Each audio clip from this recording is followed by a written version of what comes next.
so, because you are that, you are capable, you are gifted, and you are so unique. All of the things that you may hate about yourself are your strengths. It's okay to be soft. It's okay to be opinionated. It's okay to be different. And it's so okay to just be. The world awaits to receive you. All right, family. So I found the full video so we can watch the verdict tonight. We're going to finish off this broadcast. Just put a little click of the click. I was able to find it. We're going to put it on the screen and we're going to see what the judge's verdict was, okay? Let's put it together because they didn't put it totally on channel 11 for us, but we're going to watch it.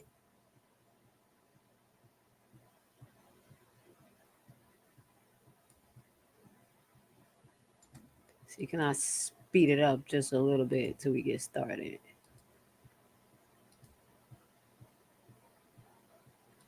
Thank you for being with us tonight, coming back to see the outcome.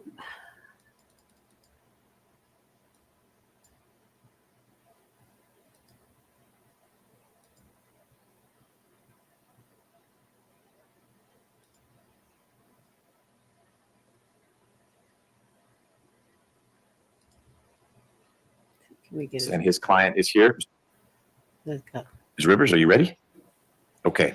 So to reorient, we're now getting on the record in State versus Parks and Phillips.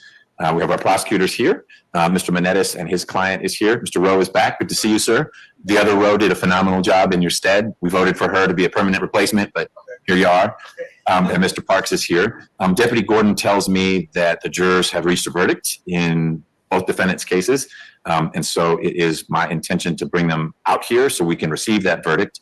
Mr. Greiner, anything we need to discuss before the jurors come out? In between the parties is that we are of the opinion that the operations of the board have to be moved to accommodate that deadline. Everything needs to be sped up, access needs to be provided.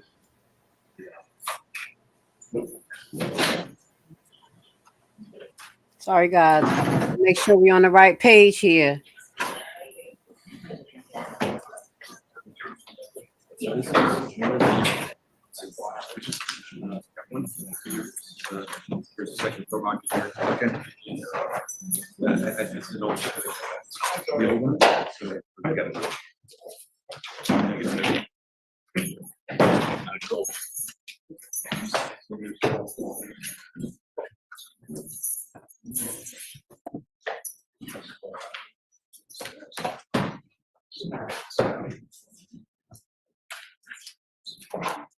This one's totally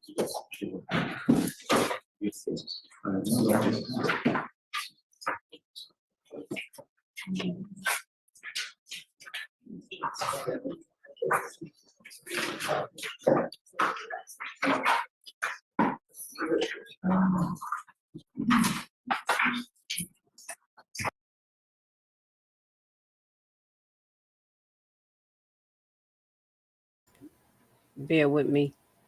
Let's make sure we're not having no technical difficulties.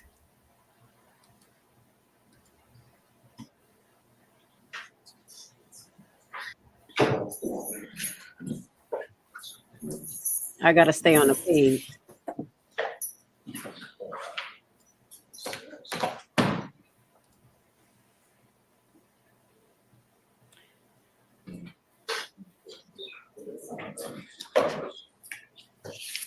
Are you going to be around for the second?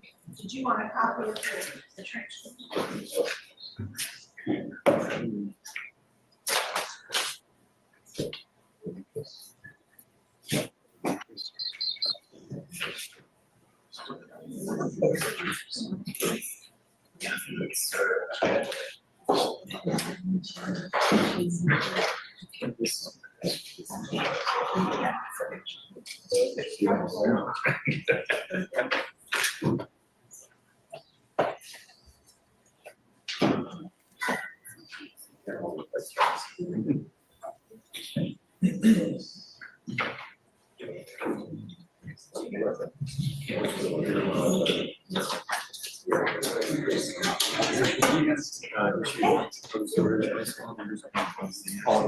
Come on, baby.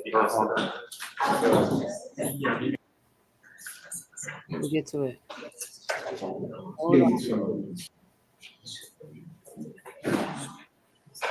Could have the appearances for plaintiff petitioner Adams. Oh, we seated. We're seated in the normal way. Excellent. Okay. Richard Lawson, Your Honor, for Ms. Adams. There is the matter of my ProHoc, which with the hurricane last week, we had some trouble with the certification. It should have been submitted, but It was. I haven't had time to sign it, but I'm blessing it now orally, and we'll get it written. So I look forward to hearing from you and from Mr. Kaufman. thank you, Your Honor. Is there a particular way you all are dividing things up? Every other sentence? What's? We figured it would probably be a hot bench, but we hadn't necessarily divided by topic. The Okay. original plan was for Mr. Lawson to do the opening remarks, that I would do any rebuttal, but Okay. We'll keep it fluid. All right. And on behalf of the county, Good morning again, Your Honor. My name is Joe Siegelman. I'm joined by my colleagues Sanjay Karnik and Rachel Lugay on behalf of Fulton County, Georgia, and we are joined by the chair of the Fulton County Board of Registration and Elections, Ms. Sherry Allen, who's seated in the first she's row. back. Excellent. How did it go with the veterans? Let's see if this is the The verdict. clinic is still going in. It's a veterans clinic, a voluntary veterans clinic. And so I helped organize the clinic for the Warrior Alliance. It's still going on, but I told them I'd be back afterwards. All right. We'll get you back there soon. Thank you for being here. And thank you, Mr. Siegelman et al. And how about on behalf of the parties? You again?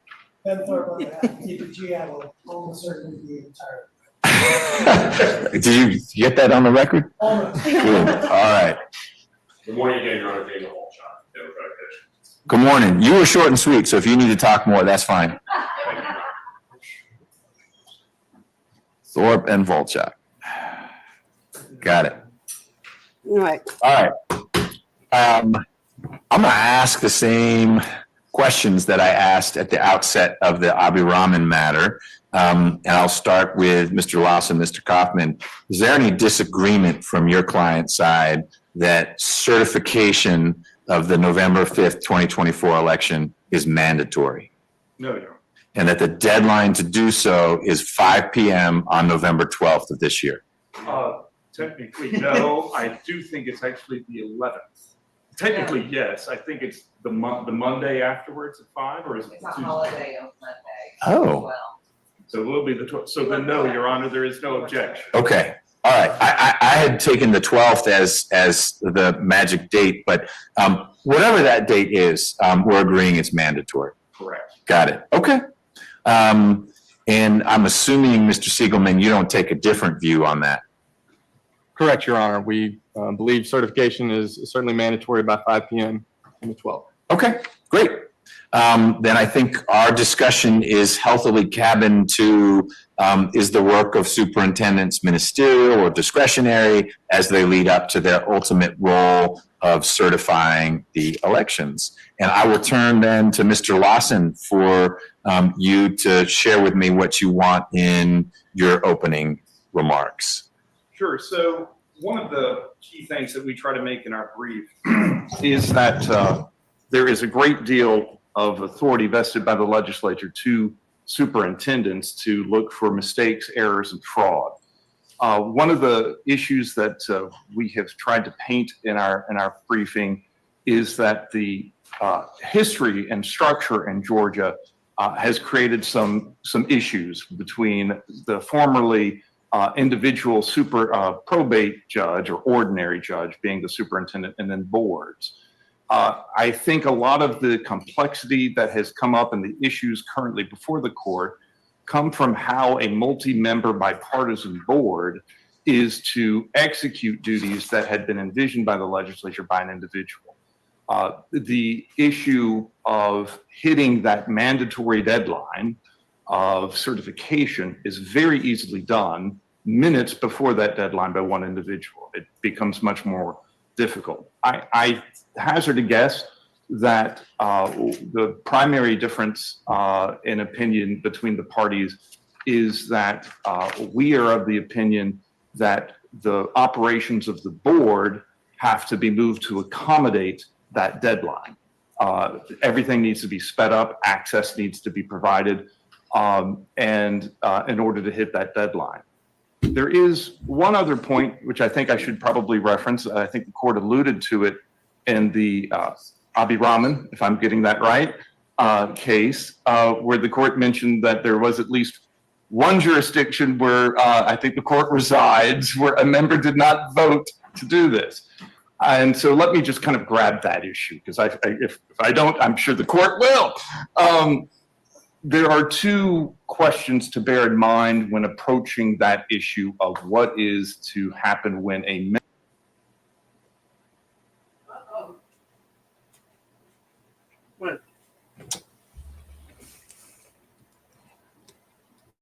Having some technical issues here. I'm gonna get it on to where is that on YouTube because it's acting weird. There we go.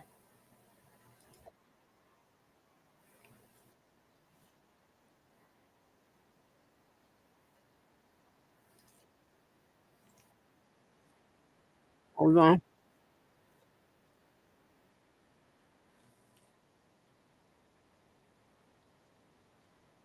vote to do this. And so let me just kind of grab that issue, because if I don't, I'm sure the court will. There are two questions to bear in mind when approaching that issue of what is to happen when a member of the BRE, if I can use that, votes no or abstains. The first question is, what is the vote on? What is the pool of returns being examined for certification? The next issue is, who is actually the superintendent that is casting the vote, that's making the decision? Taking that last issue first, I think it would be our position that individual BRE members can vote no and be consistent with the manner of hitting the deadline. If with the authorities, for example, the oath that individual BRE members have to take, and that we reference this, I don't have any PowerPoint for you. I find them distracting, and I'm old, so you can find it if you got a hard copy or a digital copy of our brief. I'll be able to reference where you can find it there. But if you look at the top of page 10 of our brief, and here I'm referencing OCGA 21-270 sub 15. This is the oath for the BRE members. And there were some very late last minute additions and modifications to some proposed joint stipulations. But I do believe I have it correct that everybody has stipulated. Oh, yeah, I should have done this. I'm sorry to interrupt you, but I did it in the other matter, and I should do the same. I think everyone has agreed that all the exhibits are admissible for the purposes of this hearing and whatever ruling is going to flow from it. Is that a fair statement from petitioner or plaintiff side? Correct. We have no objection to defendant or defendant interveners. Okay. And Mr. Siegelman, how about reciprocity? Yes, Your Honor, with one limitation. We were presented with a document just before we started back up here, and there may be a question about that particular document. The ones that were provided in advance, we have no problem with their admissibility. And just for one point of housekeeping, I'm not sure if there was an outstanding housekeeping issue for the preceding matter, or if now is an appropriate time to possibly address that. What would that be? I think the question, Your Honor, is just whether documents that we've agreed are admitted are in fact admitted. They were. I meant to say that. I thought I did, but if I didn't, they were all admitted, because I know we had that discussion about how to get those admitted documents to the court reporter, which I hope you dealt with over the break. And I just want to do that same omnibus universal admission of all documents in the Adams case, with the caveat that there may have been a late disclosed document that frankly the defendants are still digesting. And so it may be there's no objection, but co-counsel is poring over that last minute document. Yes, correct, Your Honor. There may not be an issue with that document. We're just reserving judgment for now. Okay. Mr. Kaufman. The only other clarification, Your Honor, is that there is a joint stipulation that we've sent in to your, that we all agree on in purposes of the Adams case. We've sent it to your staff attorney as well as the court reporter. We just want to make sure that that's understood by the court and part of the record as well. Got it. And that stipulation is in a nutshell, or is it not nutshellable? It's really just the state, sort of the facts that got us here. Okay. It's 6 or 7. Got it. Meaning the issues that your client encountered in the PPP, as we've been calling it. In the residential preference and the primary, so and how we're here at this actual Got it. controversy. Okay. And I can Helpful. just shed some light, I think, on the issue which on the one exhibit. We're under the belief it was part of this county's production as part of a minutes, and it's really just the certification returns from there. And I did just ask Mr. Siegelman, so and he said he would look at it. Got it. I'm gonna give him time to look at it, but what you're highlighting is it may be that you handed to him something he originally handed to you, and you're just wanting to highlight that as one of your submissions. I was under the mistaken belief that it would have been included in the overall minutes that were provided on the vote day. Yeah. It's just a copy of the certification of what the board members would have signed. That Okay. day. All right. Got it. Sorry for the interruption, but helpful to know all exhibits are admitted from both hearings, with one caveat. We'll see about these certifications. I suspect they won't be an issue. Press on. All right, so to go to the joint stip that was submitted, the second one includes the text of the oath that all BRE members will execute upon taking their seat as a member of the board. And this really is sort of a touchstone for our approach to the matter. It vests and charges these BRE members with preventing fraud, deceit, and abuse. That is the magic language. I suspect the court maybe got exhausted with the repetition in our briefing on that, but that is the goal here. And it requires them to make a true and perfect return of such primaries and elections and execute these duties, quote, in accordance with Georgia laws to the best of my judgment and ability. Of course, I'm reading my from the quote. So this is all very easily done, hitting that mandatory deadline when you have one individual doing it. But there are really kind of two steps in the process that happen when you have a board doing this. What is the slate of returns to be ruled upon for certification? And then what is the certification vote? Why is it a question? What is the slate of? How did you just describe it? Slate of returns to be certified. Right. That's the language. Okay, the slate of returns to be certified. Why is that not an issue for a single superintendent, but it could be an issue for a board? The slate is the slate is the slate. The determination of what the slate is logistically easier for the individual, logistically more complicated for the board. How so?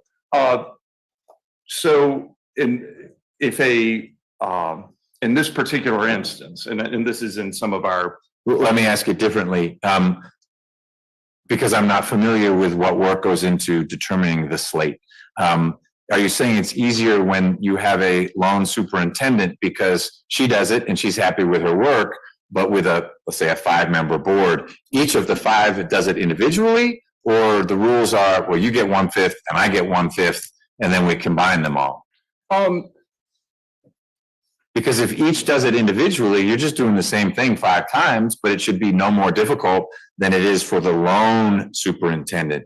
Query why you'd have 5 people doing the same thing, but people have created boards. The difficulty, I think, comes in the agreement as to what are the proper slate of returns to be looking at. For example, there was some discussion. Why wouldn't it be all? Because there was some discussion in the Abhiraman case on the issue of you have more ballots coming in from a precinct where people who showed up. Maybe one board member has figured out that they are charged with investigating the discrepancy. Maybe one board member has been satisfied the discrepancy has been met. The other has not. So your example is there's a precinct and it shows that 900 people voted, but there are 903 ballots that are returned. Something along those. That ought to set off a little alarm bell. And your scenario is one of the board members said, all right, I understand why that happened. And another says, I'm not satisfied with that explanation. Correct. Okay. And the individual superintendent, Is either satisfied or not satisfied. and it's clearly laid out, it's specified, he sets it aside or accepts it, whichever, and then he certifies. And it is all there for such wonderful challenges that hopefully the court won't see in November. But it's I clearly identified. So with the board, you have to go through that first step of, okay, here is this slate of returns to look at. If there isn't agreement, if a board member feels like, I am not satisfied to the degree I have taken this oath, and the statute mandates that I am to investigate and look into this, I am not satisfied, I vote no. I don't view that as about just.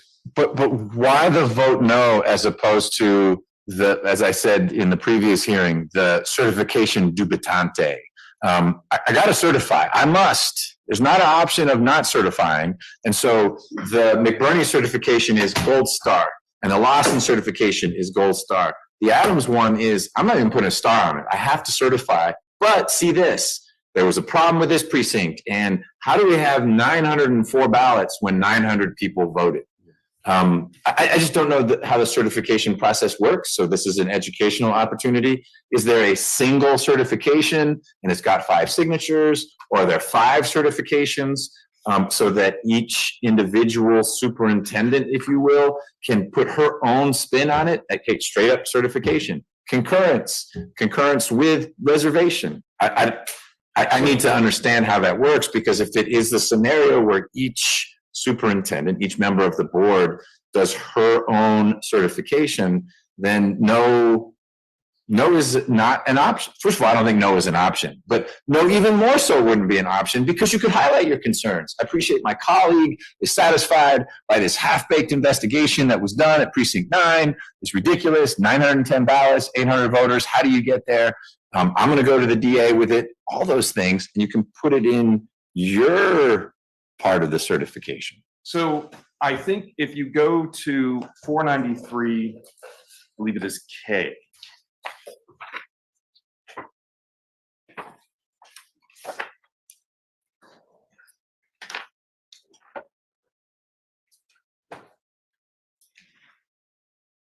And I believe it's the last sentence. This will help explain also my confusion of the 11th or the 12th. It says such returns shall be certified by the superintendent not later than 5 p.m. and so on. So this is why when I just kind of grabbed onto this issue, I said one of the questions is what's the slate of returns? The other is who's certifying? You've said I certify in the example you were just giving. You are not. Ms. Adams, the other board members are not. It is the superintendent, which here collectively is the board in toto. That is the entity which has that 5 p.m. deadline. And so that is why our position is that a board member can vote no. Let's take the hypothetical that the court has already been well ahead of on this issue. It's 4:30 p.m. on either Monday, the 11th, or the 12th. We'll just say it's the 12th, and everybody will be grateful for the extra day. It's 4:30 p.m. on the 12th. One person is going to vote no. They get 2 other people. Now we have a majority of the board who are voting no. You can still hit that certification deadline if presumably those 3 would at least have a pool, a smaller pool, presumably, of election returns that they would be able to certify in time. So, a very practical issue for the court to be worried about is if it gives the relief we're looking for, that a individual member can vote no, are you opening the door to missing the deadline? I would submit you're not, and you are allowing, very importantly, because in So let me just play back what I think I heard you say. You continue to say a board member who is a co-superintendent, even though it says shall certify, can say no. But what ultimately would get certified by 5 p.m. would be a subset of all the returns. And so what would be sent to the Secretary of State would be if Fulton County is divided into 92 precincts, it might be that 90 precincts get sent to the Secretary of State, and there are two whose votes don't count. There would be, now we have returned to a situation identical to the individual superintendent. If we go look at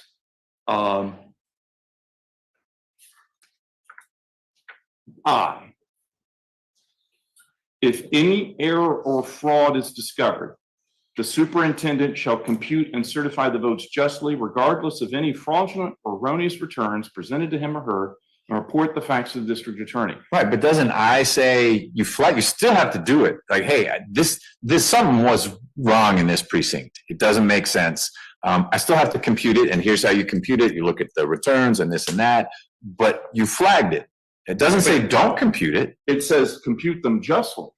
I would think that would give the authority to the superintendent if they find 50 ballots all round up with a rubber band shoved in at the same time, that superintendent could set aside, not count, because I'm exercising my discretion to vote, compute justly. I'm hitting the deadline. Mr. District Attorney, here's You're what I ignoring want. the next phrase in I, regardless of the fraudulent or erroneous returns. In other words, calculate it correctly, not justly as in the Justice League and what would Superman do with Lex Luthor, but you've identified fraud. You still have to do the math.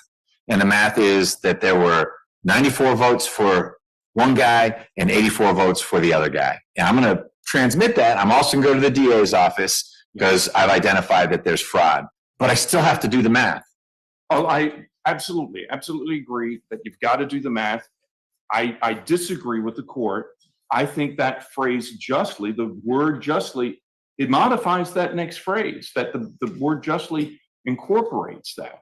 Okay. If you look at what the BRE members have been charged with, we lay out on page 9 of our trial brief a host of statutes, mostly through 21-270 and then through 49-493, laying out all the you shall initiate recounts, you shall look for discrepancies, you'll set aside and sequester discrepancies, all of these languages. Even in K, it states, as the returns from each precinct, this is the very beginning of K, are read, computed, and found to be correct or corrected. What I'm talking about is the situation where we can't correct or correct it before that deadline. What do? This is only talking about certification of correct or corrected ballots and returns. You can still hit that deadline. You can compute it justly. And here's one other point that I think is really important is there's a huge historical reference of the very limited role of superintendents in the early 20th century. And then there is the evolution to the boards. If this was truly ministerial, if this was a computation, if this is a marriage clerk receiving in these ballots, okay, I got 50 rubber bands or 50 ballots with one rubber band. I got to count it. Mr. DA, take a look at this. There's no need for a board. If there is a mandatory yes vote from board members on whatever slate of ballots is presented to the BRE, from whomever and however determined, then what is the point of a board? And this is a point of sympathy for the court on this issue. I have wrestled with this for some months now. I don't think you're going to get a straight, complete answer from these statutes. I think that this blending of a board structure on an unharmonized individual structure just creates this issue. And I fear that the task for the court is to do the least amount of harm to the fewest number of statutes, the greatest harmony here. And so we are, I guess it's a long-winded way of saying that whichever way you come down, there's going to be reasonable ways the other way. But this is part of our larger goal that we're trying to put across is we can hit that deadline. We can fulfill these mandates to use discretion to count justly, correct it, investigate mistakes and errors, do all of this, and we can still hit that deadline where you're not, an order in our favor does not open the door to hostage taking or anything like that for any certification returns. So the two prayers for relief in your complaint are, one, declare that the board members' duties are discretionary, not mandatory. And two, that board members should have full access to election materials. Correct. Now, you have very successfully pulled me down an intriguing rabbit hole about, well, maybe you could certify some of the votes, but not all of the votes. But we've strayed from the relief you're seeking. And I want to bend back to that. And I will tell you up front so people can prioritize their comments. I don't think the request number 2 is a particularly provocative one. And I think the examination rule actually fixes it. The answer would be see examination rule. It's the former, discretionary versus mandatory. And maybe you've taken me where we have to go, because it seems to me, given that everyone has agreed that certification is mandatory, it really doesn't matter what we call the role of the board members, discretionary or ministerial, because the outcome in the end is certification. And clearly board members are empowered to do a lot of searching and digging just in the statute. And the reasonable inquiry rule amplifies that. So I want us to stay on track, and for you to articulate why it is that your client operates under a veil of uncertainty, because we're not in the APA, we're in good old heartland of DEC actions. So why it really matters if we apply the label discretionary or ministerial to the work that must be done to certify, in light of the fact that with the examination rule, woe unto election director who says you can't have this document. The just very briefly, as to our point regarding access to the data, agree regarding the rule. And also, as I was mentioning to council, and hopefully I'll be clear here and less confusing when I was discussing with council, the point about access to data is downstream of the ultimate resolution of discretionary. If this is ministerial, just, okay, here, we're taking some paper and punching it. If it's discretionary, we need access to this information. Well, now's the time to talk about trees then. If in the end, I were to classify certification as a ministerial function, because you have to do it. In the end, you must certify. In the end, you must cut down that tree. But boy, you could cut it down with an axe. You could cut it down with a chainsaw. You could take the top limbs off first. You could just be, let's hit it from the base and hope it doesn't fall and hit a house. You can cut that tree. You could use a laser and burn it down. You have full discretion is how you cut that tree down. In the same way that you can certify by looking at lots of records or a few records, interrogating poll workers, not interrogating poll workers, looking at everything to your heart's content within the narrow window of time that you have. That's what I think we're wrestling with. Again, earlier colloquy we had going back and forth, there was you said I need to certify, so I will return to the pronouns here. You said you certify. I would direct that is the duty of the board in toto. So to tie into the next question as to, I guess, the variation of the theme of what's it to us, in our seventh point in the stipulated facts, after the no vote that my client cast for certification of the presidential preference primary, the Democratic Party of Georgia sent a letter to the board, which was received by Ms. Adams, suggesting that the duty is ministerial and must be voting yes.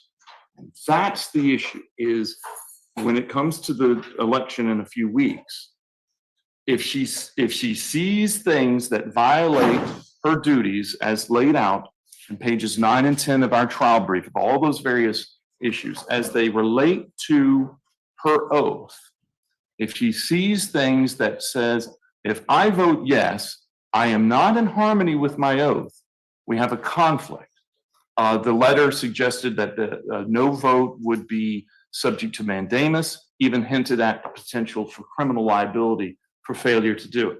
So there is a live issue of what should she be doing? Sure. And does she have to vote no or vote yes and going out? And this is where I go back to the idea of doing the least amount of harm to the fewest number of statutes in harmony with the overall goal.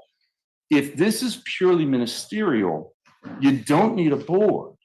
If it is designed to have. You don't need one. I agree. And I struggle with that. My first question originally, when I was first reading through these, was for Mr. Siegelman. Why do we have a board? If this is ministerial, why would you make 5 people check the same box? I mean, maybe the community feels more comfortable because 5 people all checked the only box on the piece of paper, which is certified. There's no other option. Why not just have one person do that? Query, why have anyone do it if all you're doing is checking a box? But it's more to it than that. I don't mean to in any way minimize the work that goes into certification. But having a board and then saying, but it's ministerial, those don't necessarily align well. But I don't know that, I'm not aware of any law or rule of nature that says you can't have a ministerial function for a board. It's just peculiar, but we do peculiar things all the time. I think it would, its particular relevance, at least from our position, is it gives color and meaning to some of the words we've already hopped on or we've stressed in our briefings and arguments today. For example, it gives color to what does it mean to look for justly? What does it mean for correct or corrected? When you look at all of these charges, which I believe still some counties are single superintendents. Many. Yeah. When you look at this mandate for investigations, it's powerful. A board checks that power. So I think that would be my theory of why you would do this. I don't think the 5 p.m. On the 12th issue changes that as far as the execution of those duties. And I do think that a no vote just has to be permitted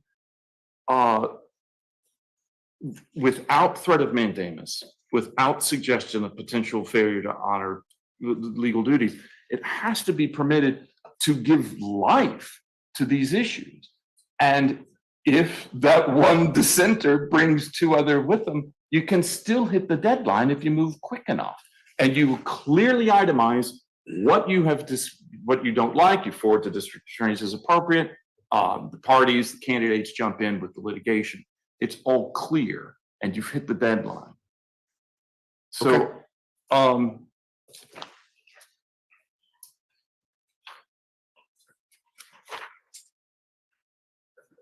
Let me have, if I may have a moment, Your Honor. Yes. There's no reason to vote no. Take great yes. There's no reason to So it might be worthwhile just briefly to talk about the stipulated facts that the parties have entered into. That is the ultimate basis of this trial, as it clears that up. So Ms. Adams did get onto the board earlier this year. She took the oath as it was. So we're clear for the record, Ms. Adams is seated here in court. Thank you for being here, Ms. Adams. But I just want everyone to understand who it is sitting next to Mr. Kaufman on the other side. And I will try to stick as closely as we can to the stipulated facts because there's various issues associated with it. But earlier this year, before the presidential primary preference, there was a request for additional data that Ms. Adams made to staff for the Fulton County BRE. That data was limited production, very, very limited production was made then. Uncomfortable with the production, she voted against certification. And the later primary, there was a second one in May, more information was provided, but not all. And day of. And that, furthermore, that information was provided day of with limited time to review. And so as a result of that, she abstained. And the last point in the stipulation is the letter we discussed. So another point to review, and I believe it's the county and their pleadings sort of do the chronological breakout of how much time it would take for individuals to view here. Right. The statute does allow for staff and for a bureaucracy to come in. And in a county of the size, of course, you're going to need it. So one other point that's just desperately important here is Ms. Adams is not only involved with casting certification votes, not only charged with looking at the returns between the vote and the certification, there's a managerial hat here of, hey, what didn't work this last election? How do we make this work? How do we process all of that? So I invite the court, when it looks at that flow chart, and I'll take the county's word for it as to the man hours and time involved with all of that the solution isn't adding more BRE members. The solution is giving BRE members, this is part 2 of our claim, and perhaps solved by the new SEB rule, more power to look at the data and determine, okay, how many staff do we need to make sure we're catching these things so that the problems with the returns, so they can be found to be correct or corrected, are getting to the BR members in time. And again, one of our key points here is that deadline is there. It's staring everybody in the face. The BRE has to accommodate to it. Administratively and decision-making points, fabulously easier under the individual situation. For the reasons we've been discussing here, it is just more complicated with the board. But again, I think the biggest issue that we have here is the biggest guidance that could come from the court's order is that she would have the confidence to be able to vote her conscience, vote the way that she thinks is honest to the statute, honest to her oath, and honest to the board, and not be in trouble. And I think yes, sir. So discretionary, as you're using the term, would be the discretion to not certify either everything if there is a good faith belief that nothing was right, that maybe there's a systematic infirmity. The Dominion machines, don't sue me, I'm making it up. It's a fictional reference. But if there's a systematic infirmity, I can't certify anything. Or your scenario was, hey, there was something real strange with these 2 precincts. I'm going to certify everything else. You have my yes as one of 5 members, but I'm not certifying these. That's the discretion that's the extent, the full reach of the discretion. It would be really certification is not mandatory, it's discretionary. Even though it's you shall certify, it's you shall if you can satisfy your oath. Well, I hope I'm answering the court in this, and I don't mean to be, I've come to this a couple of times. I think it is very important to be clear as to who is certifying. The BRE has that duty. I think she is wearing a hat as a board member.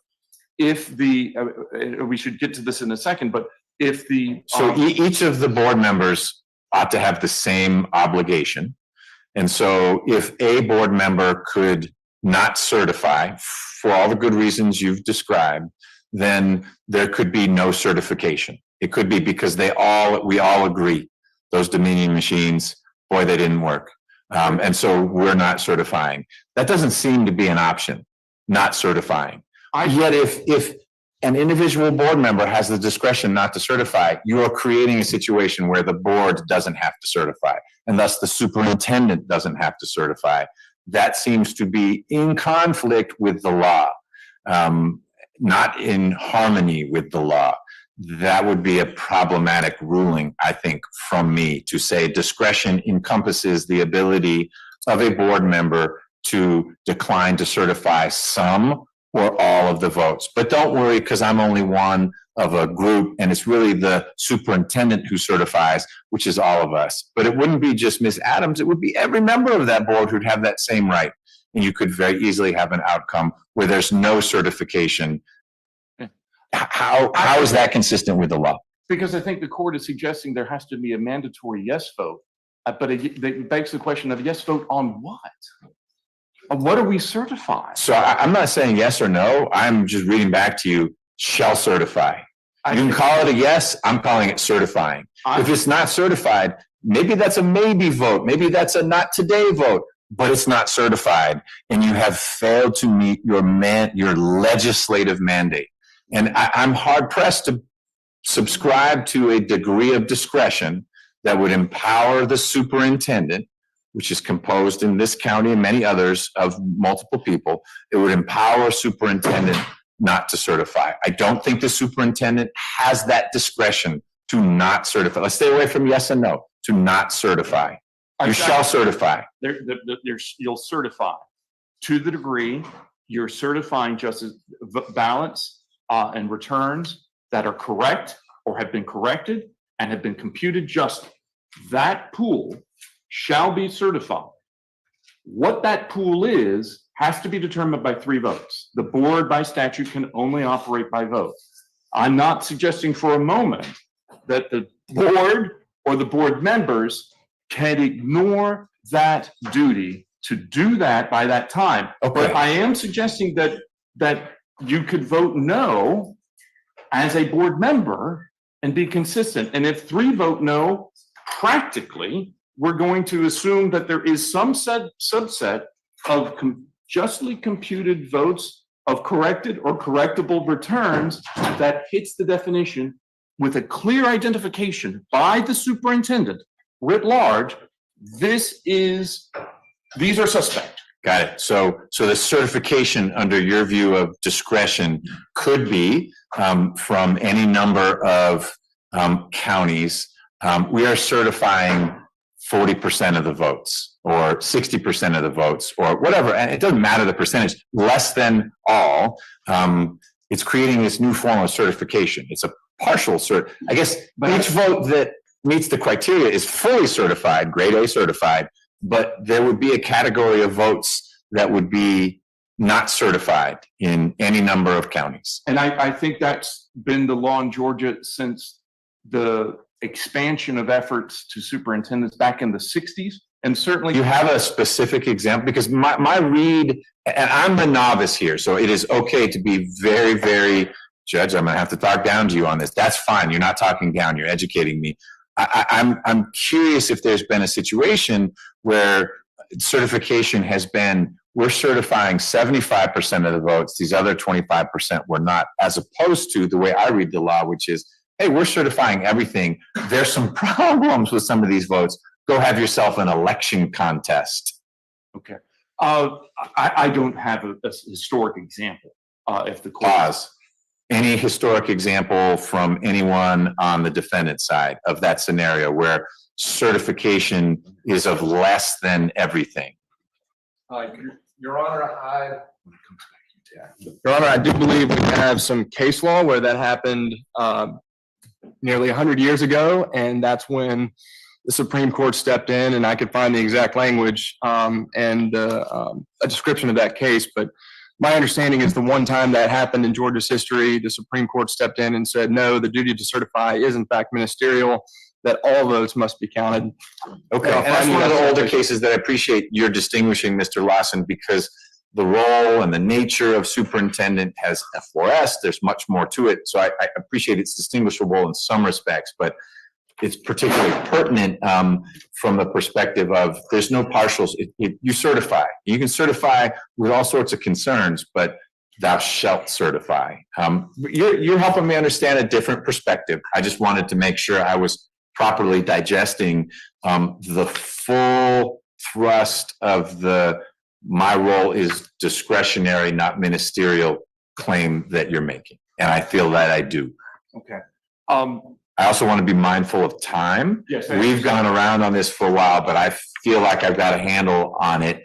And so I don't want to preclude, Mr. Kaufman might not buy you coffee next time if he doesn't get to say anything. Well, maybe I'll just end on this one note. Yeah. I think a result contrary to what we are hoping. I fear it may force her to be in a position to have to vote yes when she feels she's violating her oath. That's our really core issue. No, and I get that. And you're the first, I mean, it was in your pleadings, but the oath has always been over here, and we kind of treat these oaths as, yeah, I got to get through this. I hope don't misspeak while I'm being sworn in for the first time.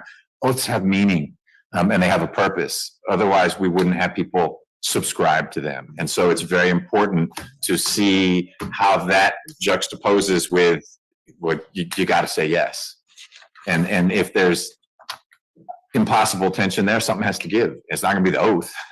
So, all right, Mr. Kaufman. Your Honor, just maybe quickly, and I think you're spot on the oath, and that governs your entire tenure as being a member of the board and all your responsibilities. Also, the election code defines an election as the entire process. So part of that is having access and meaningful access, because if the board member has meaningful access, which, and we've heard a whole lot of talk primarily in the prior case about, oh, it's a huge burden. I mean, most of these things are digital. It's just an extra password. It's, just being kept in the loop. If you have meaningful access throughout the process, you're certainly more enabled to certify.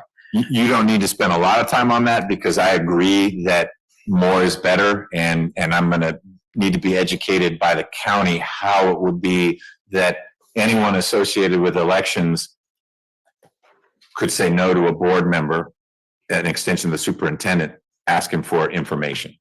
Thank you, Your Honor. And so the only other sort of high point is how a board works. And is it, when do you vote no? Right? I mean, there's no reason that a board can't vote no. I don't agree, as they've just been handed to me by the administrator. I'm willing to vote get to an ultimate yes.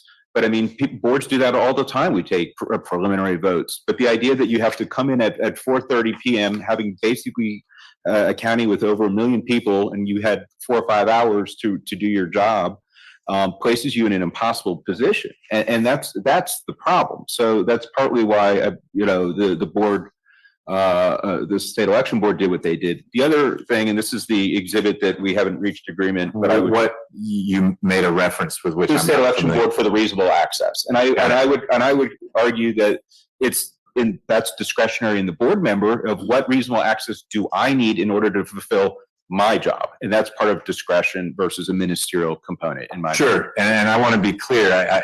By nothing I'm saying do I mean to suggest that even if in the end the determination is the process of certification is ministerial in nature, that it doesn't involve a ton of discretion, access to information, meaningful review of that information, et cetera. To me, those are separate. And in some ways, I think people are demanding that a label be put on that role. Is it discretionary or is it ministerial? In the end, if the role of certifying is deemed ministerial, it doesn't strip away the need for an access rule, more time, maybe more resources, so that there's more informed judgment going into what goes on. If the framework ultimately that is, you have to say yes, but it can be with the following reservations. How meaningful is that right to have reservations if it can't be informed? Right? I mean, if you get everything at 4:30 and you have to certify by 5, you don't have a chance to poke around in areas that seem like, as a superintendent, a co-superintendent, you're entitled to poke around in. So you don't need to spend a lot of time on Ms. Adams should have more access to information. Yes, I think and I appreciate that. I think the issue is the issue of discretion on what do we ultimately certify? What do we agree to? And I think it's very important, and I respect Fulton County's position that this is their form. It's got the state seal. I'd argue it's admissible. Is this the exhibit? This is the exhibit at issue. Okay. Is it okay if we look at it? It looks like it's a blank form. It's just a blank. Yes, Your Honor, this was not anything that we had previously or had provided and then decided not to use. It's not anything like that. This is just something that in the course of our work and with the chair here who's new, that we just aren't familiar with this document and therefore aren't in a position to authenticate ourselves or stipulate to its authenticity. We have reason to believe, and the same as plaintiff's counsel, that it probably is what it purports to be. But just so what I'm going to do is accept it as what was likely the certification of returns. It's not all that long ago. How new is our director of elections? August. Okay, this predates you by many months, so this is not on you. but it's not all that old. And if it comes to light that this is a forgery or a fraud, let me know. I'm just curious. It's very helpful to see what is the certificate. I figured it'd have a gold seal on it. Well, it's got the state seal on top, That's but not it's gold. not shiny. Oh, yeah. Talk to the secretary, and I'll proffer at the bottom. Your Honor, it says it's, I believe it's a form made by the Secretary of State, and they claim it's pursuant to OCGA 21-2-493. Yep. And significantly, we talked, going back to my colleague's position, about all the things that have been added on to the responsibilities of a board of election as part of that exact statute. Can you zoom out a little bit on the form? Okay. And if you ask me to call it out and stuff, you're pushing my. No, this is good. Just leave it like this. But the point is, all those rules were placed really in 21-2-493, most of which were added from 2001 to 2021. And the point, and that goes back to I think the original question of what's the point of putting 5 people on the board when you had one? The point is that, I believe, is that they were going to take on greater duties and responsibilities in order to give the public at large more confidence in the election outcomes. Do you have an idea? This form, it looks like the members of the board would sign where there's 6 blanks, and yet confusingly at the bottom, there is an attestation from the superintendent. Does that get into this tension we've had in Fulton County where they delegate to the director of elections, kind of you're the superintendent, but we're the board? And so that's who that, or do all 5 people sign real small on that line that says superintendent? I believe the board members sign above, and the who I would call the administrator, the hired person, would sign as that supervisor of elections role. But that is that issue. But for purposes of here, I think it's important when we start getting into discretion and how a board acts. And again, going back to our concept that the board should be able to, you could vote no the first time. I can't certify as it's handed to me by the administrator, but let's work it out as a board. What can we agree on? What can we not agree on? And that's exactly, frankly, what Ms. Adams tried to do. She actually tried to say, look, can I talk? Can I share my concerns? There's some specific precincts. No. It's an up or down vote. And I think that's where we're getting into this idea of a board chair saying, this is how it is. It's not discretionary. Take it or leave it as it's given to you by an employee. And that's what usurps the authority and the ability which the legislature gave to the board. And candidly, an employee can't take, or even if it has been assigned or delegated is the word, all the responsibility away from what the legislature gave. And that's where we're needing some help from the court, I believe.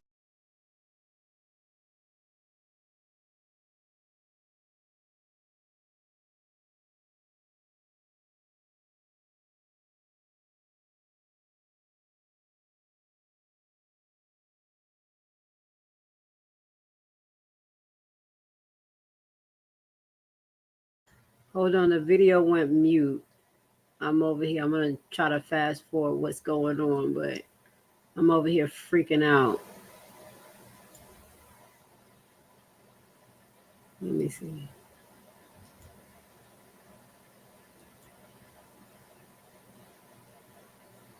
Let me see. Why did it go? So you were talking about. They went mute for a long time, y'all. See, that's why it's sometimes good to watch replay. That's ridiculous. I wonder what they were saying. This is all muted. I'm going to fast forward. So we're doing part 2 because it was a break in between. The judge had another 2 cases to make a verdict on. So There is hold on. That was ridiculous. That was a long break. No one sees. well, and Your Honor, I think there are, yes, agreed. There are a lot of unanswered questions that I don't know that we need to answer today. I'm happy to pose those questions, but I mean, one would be the mandatory timing of disclosure of any documents. Another would be the means of disclosure of the documents. There's code sections that require a custodian to be present on the review, and so is our board members permitted to take home and distribute sensitive documents? Must they review them themselves? Must they, can they publish them on, a website or social media?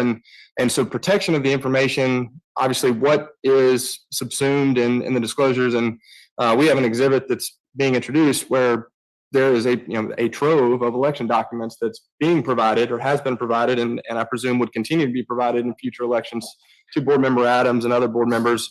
But when even that isn't enough to satisfy the quote unquote discretion that Board Member Adams claims that she has, and again, I'm framing it that way because that's how they framed it in this litigation, then there's a real problem when you provide a whole lot of data that should satisfy, a reasonable inquiry if we were to go there. Okay, so your point is not that the answer would often be no, you can't have things. It is yes with qualifications that are consistent with privacy, ballot security, the things that one would naturally be worried about if you're saying, well, here are all the ballots from this precinct. You can't leave the room with them. These are the originals. And maybe you can't even have copies because this is sensitive material. And so you'd have to review it in a certain way within the incredibly narrow time frame that they're operating. There is no statutory duty that is cited by Ms. Adams that entitles her to the documents that Fulton County has voluntarily supplied as a courtesy. Maybe that changes with regard to this examination rule or even the reasonable inquiry rule. But the basis for receiving those documents is based on the discretionary belief with regard to certification that plaintiff has. The county, as an attempt, because we have nothing against Board Member Adams. No, but let me push back a little bit on that. I know you're having to say the county because that's who you represent, but every member of the board is a part of the superintendent, and that's the boss of the election. What would the basis of a no answer be other than the statute says you can't have it? And that might maybe just be the ballots, but for everything else, you're making it sound like, hey, we don't have to do this, but we're being nice to people. Forget about being nice. What would the basis be to say no to any board member, part of the superintendent elections? You can't have this election-related material. Well, I think we would refer the court to the statutes, which would be, in this case, it would be 21-493, and you'd say subsections, I think it's B and C, and this is the limited discretion that board members admittedly do have, but it talks about if essentially the hypothetical that Your Honor has already presented, whereas if the numbers don't match for whatever reason, then there is an opportunity prescribed under the law to get documents to get to the bottom of that issue. What we're talking about here is when there's not been a prerequisite satisfied. So your question is sort of twofold. Does the county have a problem providing the documents? They don't. They already have. That's in their practice. But legally, are they entitled to them is another question. And according to the law, again, without these additional rules, which probably weren't passed but for to create that legal obligation, the law doesn't necessarily prescribe that the superintendent's entitled to this every document from every precinct, even when there's no tabulation issue or error. Right, and you're right. We did work through that some with the previous hearing, but it sounds like you're also acknowledging that the examination rule, should it withstand scrutiny, would be something to which a board member could point in making a request that would obligate the county, whatever that means. It sounds like it might be part of the superstructure over which the board sits anyway. So it's sort of like the CEO reaching down to a regional manager saying, hey, I want some stuff. And the regional manager saying, you don't need it. I don't know that would go real well. The short answer is twofold. First, with respect, it's not an issue in this litigation, so it's not one that I necessarily am prepared to address, at least in sufficient detail for Your Honor. But I think the county would have a problem with it for a couple reasons. One is that there's a timeline required. I think it's 3 p.m. the Friday before. Some of these documents may or may not be ready in time, or it may take away from other important work that a limited staff with a whole lot to do has to deal with. So I would suspect that there would be an issue there. There is a mandatory responsibility. And also, there doesn't appear to be a limitation into what all election materials, because that doesn't seem to be defined either. Yeah. The plaintiff here is asking for the ballots, unsealing of ballots, which I don't think is allowed under Georgia law. So, yeah, and then on top of that, there are all the other questions of, well, what are they entitled to when? How are they able to receive it? And I think that there's a score of unanswered questions and that uncertainty that is going to be problematic, especially when staff is already working tirelessly to conduct the elections. Okay. I think I follow you. It sounds like it's more of a resource limitation than shouldn't have access to them apart from the ballots. Depending on what they are. Right. Yes. And Okay. how the method of obtaining them or disclosure. Yes. Okay.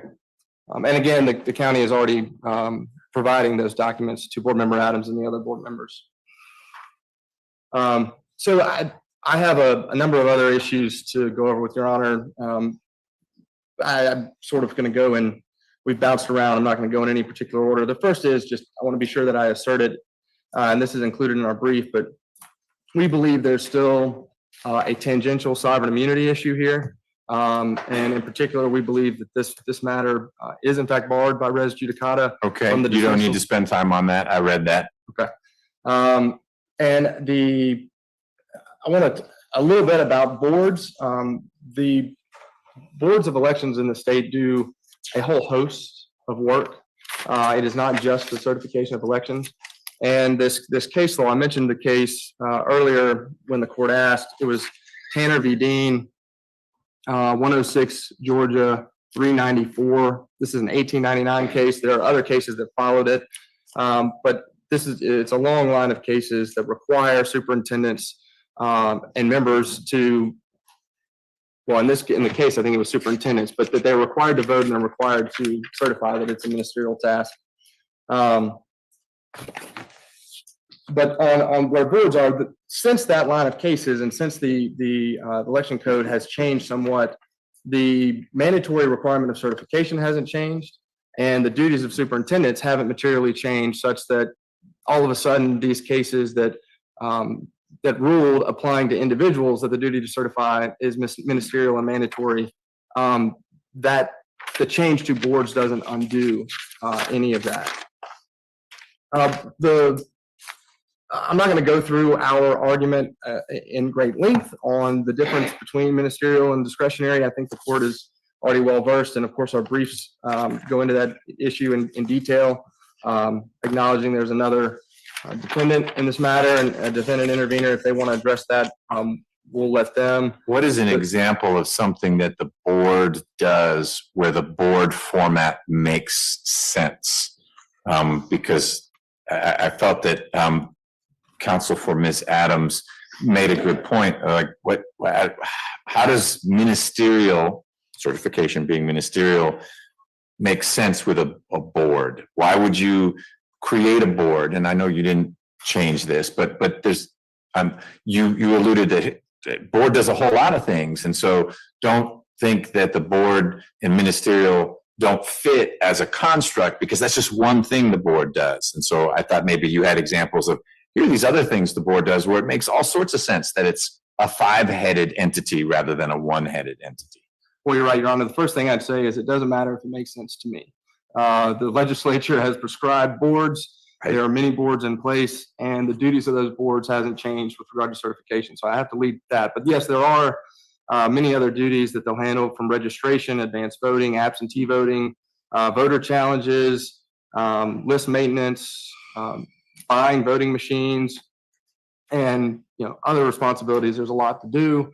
There may be opportunities such as with voter challenges where the vote of the board would make sense, and where that does in fact occur. Where you're getting more of a cross-section than just that lone superintendent. And whoever is able to appoint the superintendent controls the outcome of all these voter challenges. Correct, Your Honor. Okay. I do want to spend, without wading too far into the discretionary ministerial question, I do want to talk about the oath, because that's come up now multiple times in opposing counsel's remarks. The oath has a few points that I want to talk about. It says, I will make a true and perfect return of such primaries and elections. And that seems to be a point that that Ms. Adams has come back to and gives her some trouble. Perfect return in the oath. Well, I'll keep reading before I go to the next point. That the oath is to perform her duties or any board member's duties in accordance with Georgia laws. So whatever this oath applies to is limited by the duties prescribed by Georgia law, and the duties regarding certification are statutorily enumerated and prescribed. And going back to the true and perfect return,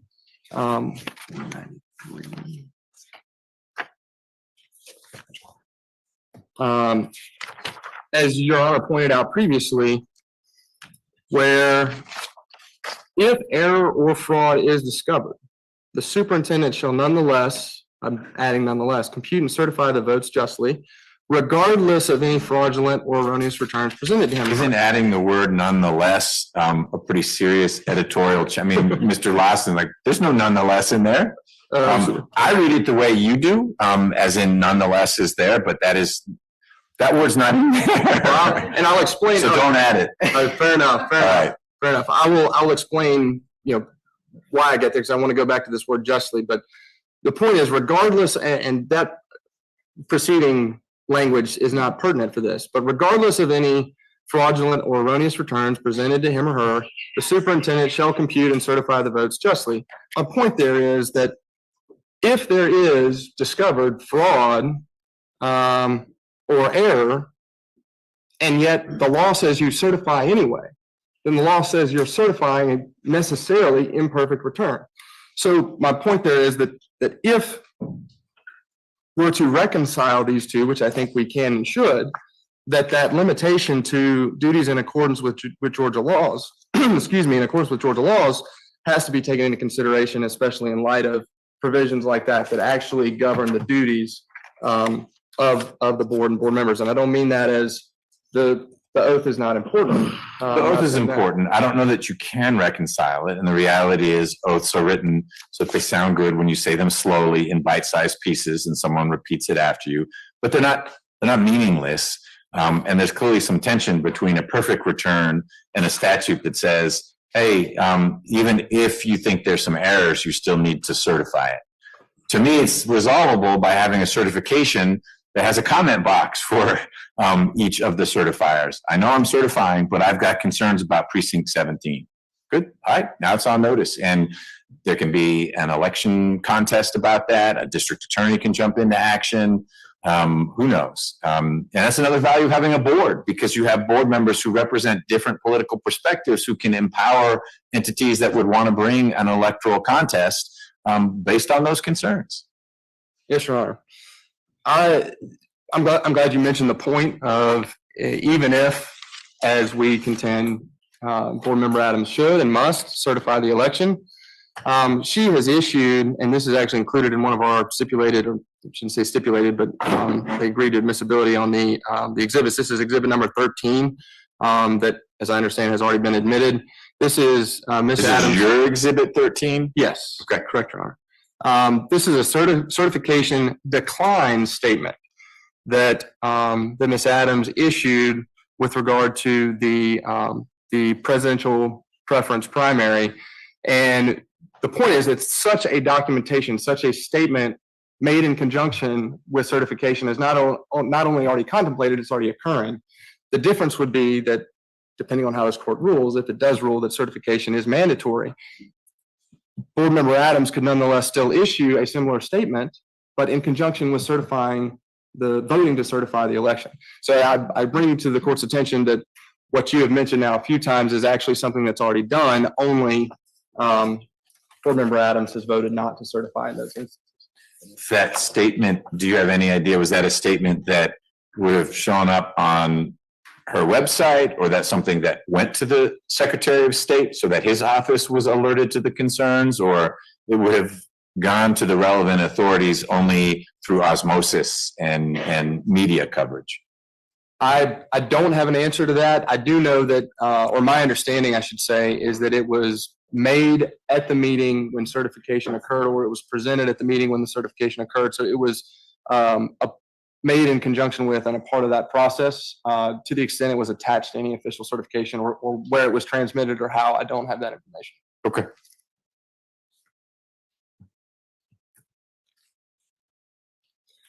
Going back to 21-493I, which I misquoted, as the court pointed out. Going back to justly there, we include the citation in our brief, and I'm happy to find it and direct the court, but it's essentially the Black's Law Dictionary for justly, which means, according to Black's Law Dictionary, legally correct. The plaintiff in her, yes, this is 12th edition, 2004, defining just as legally correct, or legally right, excuse me, legally right. But plaintiff cites to Webster's, which has includes another definition, and we would contend that justly does mean what it states in the Black's Law Dictionary, which is what is legally right. And here, what is legally right is certifying the election results to the extent any error or fraud is discovered. The votes are certified nonetheless. And then, as has been addressed, not to rehash any of this unnecessarily, but Ms. Adams or the board can refer matters to the district attorney, and there also, of course, can be election contests which cannot actually commence until certification occurs. So it's a disservice to addressing any potential fraud or ineligible voters, because there would be a delay to resolving that election contest if certification is delayed or doesn't occur by the statutory deadline.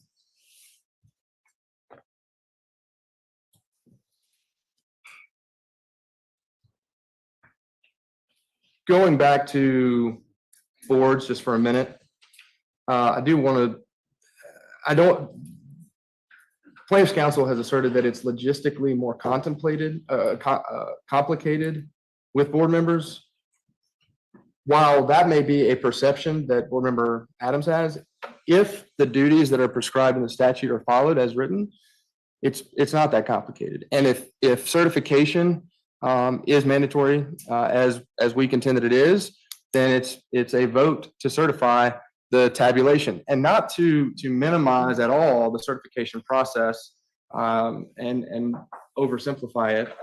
It's a tabulation of the votes. It is confirming that the numbers add up. There is not, at least not contemplated in the statute, any sort of reasonable inquiry or unilateral investigation when the tabulation on its face is correct or appears correct or accurate. And that the investigation component that has been referenced, at least according to the statute, not taking into consideration any of the potential rules addressed in the other litigation, that they're premised upon that discrepancy being present. And opposing counsel likes to conflate and has, in fact, in their brief, and I can cite to it, they cite to discrepancies or other potential fraud. Just because a discrepancy exists, there's some numerical calculation that doesn't quite align, doesn't mean that it is fraud. And to equate discrepancy and fraud, I think is misplaced and inappropriate. And we are not minimizing that fraud could possibly occur or that it could be discovered in this process. But with regard to this litigation, again, not taking into account the rules, going back to how plaintiff herself has framed this lawsuit, to the extent the duty to certify is mandatory, then her secondary claim for documents in this sort of sweeping investigation without any discrepancy necessarily being present is dispositive of that request for documents and examination if the duty to certify is mandatory. I'm happy to answer any more questions. I think I'll look at my notes. I think I touched on everything. If you'll give me 1 minute just to confirm with my co-counsel if there's anything we want to add at this time.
Your Honor, briefly circling back to just some opening comments that I didn't get to because I know we jumped right into substance, which is good. Fulton County's interest in this matter, other than being a defendant and having to address it, is we want free and fair elections. We want every lawful vote that's cast to be counted, and that such votes are ultimately certified in accordance with the law. I think that's what everyone wants. It's a strange posture we're in because really, other than with the addition of the interveners, everyone's on the same team. Fulton County, its board of registration and election. I mean, this is all county folks working towards the same goal. It's just a question of how do we get there and how do we get there consistent with the statutory scheme that's already in place, which says that certification is mandatory and it must occur by, with this upcoming election, November 12th at 5 p.m. So I'm not reading ill will or animus or anything on either side. When I've pressed you a little bit, it's only been on that question of why wouldn't information be made as available as possible to the board members as they try to do their job, which is an important one. And some of your helpful pushback is certification is more akin to tabulation. It's not, let's go hunting for fraud. That is not the essence of the legislation. It may be the essence of rules that have followed the legislation, but rules don't shape legislation. Legislation shapes rules. And that's where I think we are with this. So I don't mean to cut off your opening at the end of your presentation. No, I appreciate that, Your Honor. And I did actually want to touch on one final point, which is on the other side of the V in this case is the Democratic Party, which has intervened. And while some views of the law overlap and are consistent as far as the position that the interveners have taken and the position that Fulton County has taken, we certainly view this as a purely nonpartisan issue. The outcome of the election doesn't matter. We want the votes to count. We want certification to occur, and we want any potential fraud or discrepancies to be addressed and uncovered. The county's position is we're going to continue to work with Board Member Adams on the documents that she's requesting to get them to her in a secure and timely manner, so that she has every opportunity to review what we can disclose at the appropriate time, and that will continue. And we hope, and this may be a little naive, but that she will, to the extent this court does impose the requirement, to the extent it's not already clear under the law that certification must be undertaken by Board Member Adams, that at the end of the day, no statement is needed, that she feels good about exercising that what we contend is a mandatory legal duty. So hopefully we can get there, and we appreciate the court's time and attention to this, and to the extent there are any other questions, we're happy to address them. All right, thank you. Mr. Volchek, striding towards the podium. Thank you. Good afternoon, Your Honor. Again, Daniel Falchuk for the Democratic National Committee. Your Honor, you asked Mr. Lawson at one point about the relief that's being sought here, and I think what's very clear from the discussions you had with plaintiff's counsel is that what's being sought here is a judicial order or approval of the notion that individual superintendents can refuse to count voters' ballots. They can make individual determinations about a ballot is fraudulent or otherwise should not be counted. Now, that is a recipe for chaos, and I want to explain why. It is also a recipe for denying Georgians their right to vote, because no one is perfect. And if you are excluding somebody's ballot on suspicion of fraud, there's a possibility you're wrong. Now, nobody is going to object. I'd be happy to. No, I would be happy to. Thank you for the reminder. If you are excluding people's ballots on suspicion of fraud, there is a risk that you are making a mistake and you are denying someone the right to vote. Now, I want to come back to that, to how Georgia's statutory structure deals with that issue and that possibility. But I want to address why the notion that individual superintendents can disregard individual ballots, and that is certify fewer than all of the ballots that were counted, is wrong under the text and the statute and the case law. And let me start with the case law, because Mr. Siegelman touched on it, but it is these Georgia Supreme Court cases that quite clearly say, so not just Tanner versus Dean, which he talked about, but Bacon versus Black and Thompson versus Talmadge. And Bacon versus Black speaks directly to this question, because the issue there was whether certain ballots could be excluded on suspicion of fraud. And the Georgia Supreme Court, and this is pages 253 to 254 of the decision, said the superintendents who consolidate the vote of a county in county elections have no right to adjudicate upon the subject of irregularity or fraud, which will permit them to examine the ballots and review the returns of district managers in order to ascertain whether they're correct. That is the holding of the Georgia Supreme Court. So that is obviously binding precedent. Now, they have arguments. For now. They have arguments that those cases are distinguishable because the law has changed. But it has not changed in any meaningful way. It has not changed in terms of whether the duty.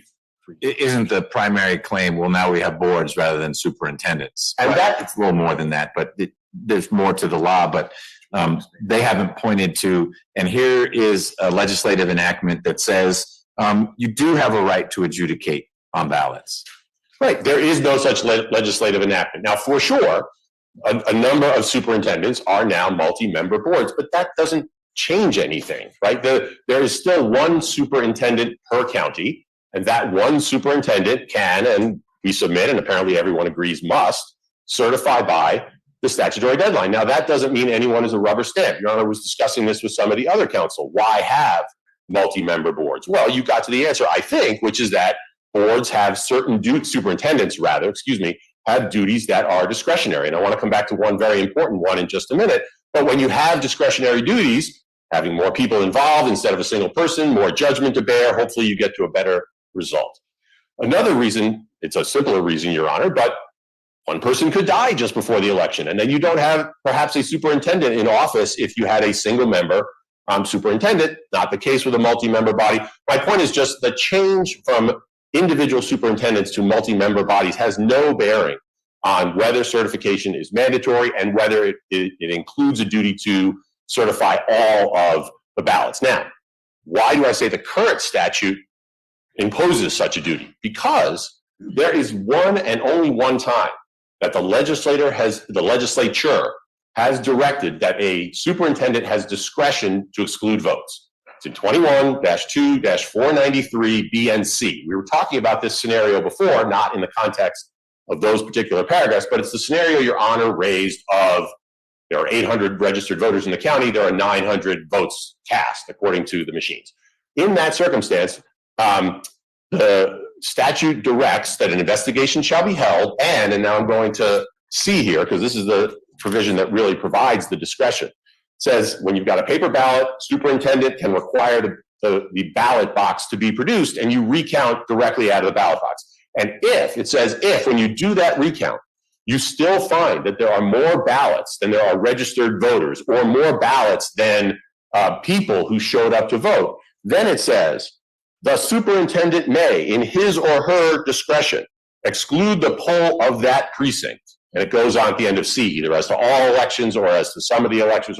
So the legislature has directed when a superintendent during the 6-day period that he, she, or it has to carry out the certification duty may, in his or her discretion, exclude actual votes. Their position would be, despite this, there's actually much more discretion, and you can do it almost any time you want if you suspect fraud or abuse. I submit the legislature's express granting of this authority to exclude votes in one particular circumstance implicitly excludes the authority to do it in any other circumstance. And this is not saying the superintendent must do it in that circumstance, such that the other side could say, well, but in other circumstances, it's discretionary, you still have that power. 493C says in this circumstance, you may. And it is not consistent with that provision to say that there's actually the discretion to do it in a whole bunch of other circumstances. The legislature told us one circumstance in which this could be done. Now, I want to talk about 493K, which Mr. Lawson also talked about. This is obviously the last paragraph, or it is the last paragraph of 493. And he was referring to the first sentence, which talks about the returns being found to be correct or corrected. Okay, but there are two very important words after that he didn't say. Correct or corrected as aforesaid. What the legislature is saying there is that what the superintendent has to do is engage in all of the steps we've talked about as appropriate under the circumstances in A through J. And when you've gone through those circumstances, none of which involve making individual determinations about fraud or anything along the lines that plaintiff is suggesting she and others have the authority to do, once you've done that and found them to be correct or corrected, then you shall certify by 5 p.m. by the deadline. So it's all consistent with that. I skipped over briefly 493I, which is a provision you discussed with Mr. Siegelman about justly, right? One thing that justly we know cannot mean is not certifying and not computing at all, because as Your Honor discussed earlier, it says even when there's fraud, you shall certify, you shall compute and certify justly. So it can't mean not compute or certify at all. And our submission is it certainly cannot, whatever discretion justly might otherwise provide, it cannot provide discretion that is explicitly or implicitly withheld by other provisions of the election code, and certainly of the same section of the election code. As I just explained, 493C implicitly withholds discretion to evaluate or to exclude individual ballots, save in the circumstance that 493 identifies. Now, we talked about the oath, and I think Mr. Siegelman basically covered this, but the oath, Your Honor, says that the person taking the oath will, to the best of my ability, avoid waste, fraud, and abuse. And so that does not necessarily mean voting no or refusing to certify or certifying fewer than all of the ballots. As we were discussing, there are many ways for somebody who has concerns to raise those concerns, to raise them publicly so that any actual concerns about fraud, abuse, etc., are dealt with in the way the Georgia legislature provided, which is in post-certification election contests. And I talked earlier about statutory structure in addition to text and to case law. It is that part of the statutory structure that I think underscores why superintendents don't have the discretion that plaintiff is alleging. The legislature has created a very rational system that, by the way, has worked largely without incident for many elections in many counties until recently. A structure in which superintendents oversee the tallying, the counting, all the steps in 493. They certify, it then goes, if anyone wants to raise a contest, to the contest. And that, of course, is where it should be, Your Honor, because we are talking about, as I alluded to at the beginning, about the possibility of denying someone wrongfully their right to vote, or voter fraud, exceedingly rare though that is. Either of those is very serious, and either of those should be dealt with in the judicial system. Adversarial testing, presentation of evidence, everything that comes with that, and that is what the Georgia legislature has prescribed. Unless the court has questions, Your Honor, my wrist is sore because I had to write down a lot real quickly, but no, that was very, very helpful. You said there were case law and statutory. I thought you had a trifecta reasons why I did, Your Honor. Yeah. Statutory text. Yeah. 493B and C and K and I. Statutory structure. Superintendent's count over here. Fraud is dealt with by election. Structure. Yeah. Okay. Election dealt with by the courts. The Georgia case law. Got it. You covered, I figured you covered all three. It was Blue fast, Your Honor. Being hit with a machine gun. But I got it. Okay. That's very helpful. Thank you, Your I Honor. appreciate it. Nothing? Okay. Then Mr. Lawson and Mr. Kaufman, either one of you, let me turn to you as the plaintiff, counsel for plaintiff. If there's anything you want to say, just wrapping things up beyond what's already in the briefing, et cetera, which has been very helpful. Sure. I think just maybe three big points. One is we don't necessarily agree with your interpretation of an oath. That, in our view, and Ms. Adams' view, is the overarching guiding light. Same kind of thing that us attorneys here all took an oath to uphold the Constitution of the United States, Constitution of the state of Georgia. That's no different than here. And then when you read the statutory language later on, sure, it helps give greater guidance as to what that means. But I wouldn't minimize the oath, especially. It also goes, I think, when you read it, there's an affirmative aspect of what they're supposed to do. To the best of my ability, I will prevent any fraud, deceit, or abuse, which is sort of, and that's an active thing that I will do. The other thing is basically every one of their cases, in our view, is wholly irrelevant. They all predate the creation of the board structure from 1978. And more importantly, was the oath, if you know, the same for superintendents pre-creation of boards In other words, back in the era of Tanner and Bacon and Thompson, Well, I where don't there know. wouldn't have, I assume there was an oath for the superintendent as opposed to board members. Yeah, sure. Just very quickly, I don't know the specific answer to the oath. I do know that the powers of those superintendents were much less statutorily. Yeah. Okay, so their oath probably would have been different anyway. I would assume. Correct. Okay. And it appears that the section with the oath changed in 03, 08, and in 2011.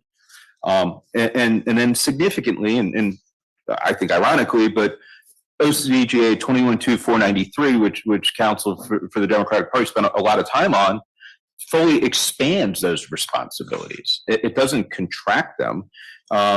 It goes in specifically in B, it ends that such excess shall be deemed a discrepancy and palpable error and shall be investigated by the superintendent, and no votes shall be recorded from such precinct until an investigation shall be had, which means you have to do something, right?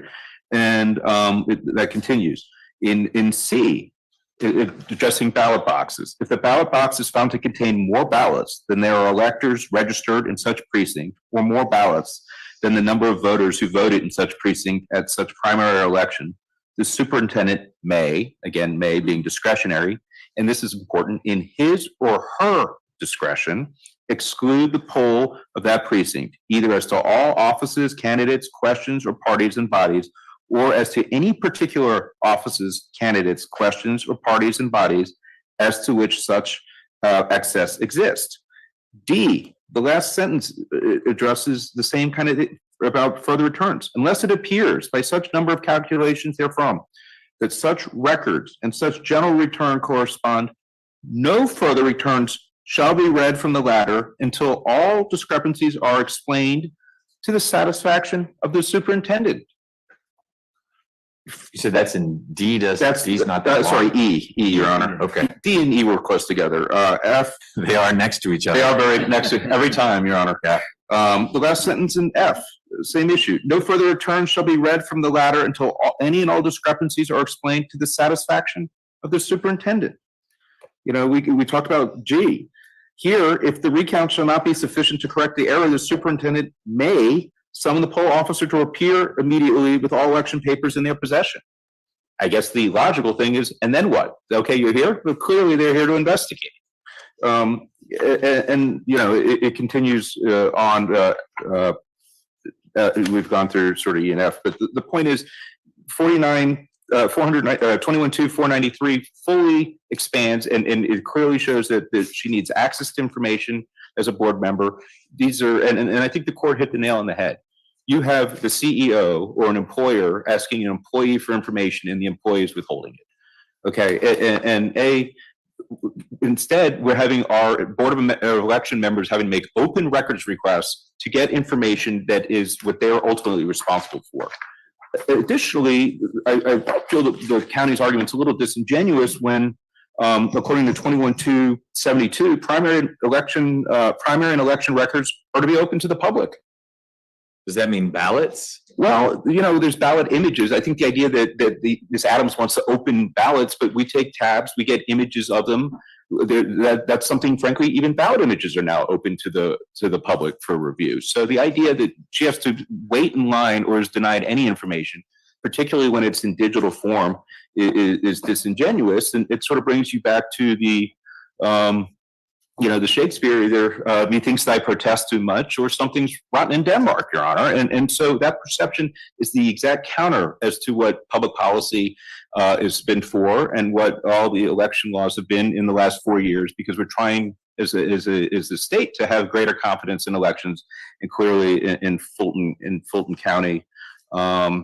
And, you know, they spend a lot of time on this idea of fraud, but the standard, of course, is fraud, irregularities, and misconduct that places the outcome in doubt for an election challenge. So, you know, maybe fraud's a buzzword, but that's why it's in there. But it's really misconduct. Frankly, in some of the statute, it says mistake, which is Irregularity doesn't mean there was any bad intent. There was a hiccup in the system. Exactly. And that's a basis. And she's on the board of the largest county in our state with the most voters, and sometimes you got to look. They said, "Oh, we're going to work together. We're going to give her everything. Look, history is the best predictor of the past is the best predictor of the future. And frankly, day of, here you go during a presidential preference, when is a far less turnout than you are going to have in this November. And so that is of great concern, and partly why we're at this inroads here, why we believe court intervention is necessary. There is an actual controversy. And with that, I'll certainly yield and answer any questions the court may have. I know we've briefed you, and you put up with us for 4 or 5 hours today, but which we appreciate the court's attention. It has been a good educational experience for me. Let me see if I have anything else.